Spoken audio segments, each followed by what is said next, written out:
Supreme কোর্টে এবার বড় জয় পেলেন দেশের প্রধানমন্ত্রী শ্রী নরেন্দ্র মোদীজি। আবারও চুনকালি পড়ল বিরোধীদের মুখে। কংগ্রেস তৃণমূল যখন বিভিন্ন সময় প্রধানমন্ত্রী নরেন্দ্র মোদীর পেছনে লাগছেন, ঠিক সেই সময় সবাইকে সপাটে চড় মেরে সুপ্রিম কোর্টে বড় জয় পেলেন নরেন্দ্র মোদীজি। প্রধানমন্ত্রী নরেন্দ্র মোদীর ভোটে প্রার্থী হওয়ার অধিকার কেড়ে নেওয়া উচিত, এমন দাবি জানিয়ে সুপ্রিম কোর্টে মামলা করেছিলেন এক মহিলা। মঙ্গলবার সেই মামলাটি সম্পূর্ণরূপে খারিজ করে দিয়েছে শীর্ষ আদালত। বলে রাখা ভালো, এই মহিলা হচ্ছেন কংগ্রেসের অত্যন্ত ঘনিষ্ঠ একজন সমর্থক। ফতিমা নামে এক মহিলা প্রধানমন্ত্রীর বিরুদ্ধে গুরুতর অভিযোগ করেছেন। বলেছেন, আমাদের প্রধানমন্ত্রী ধর্মের নামে ভোট চাইছেন, হিন্দু দেবদেবতার নামে মানুষকে ভোট দিতে বলছেন।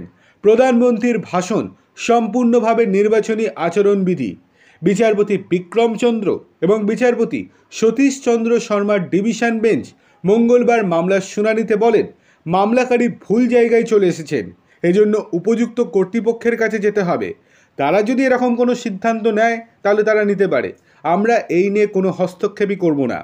উপযুক্ত কর্তৃপক্ষ এই ক্ষেত্রে নির্বাচন কমিশন, একমাত্র তারাই বলতে পারবে প্রধানমন্ত্রী নরেন্দ্র মোদী নিয়ম ভাঙছেন কিনা।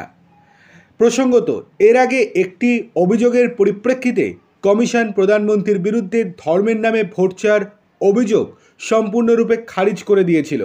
এবারও যদি ওই মহিলা নির্বাচন কমিশনের কাছে অ্যাপিল করে তাহলে সেক্ষেত্রে কোনো লাভ হবে না, সেক্ষেত্রে সেটাও সম্পূর্ণরূপে খারিজ হবে।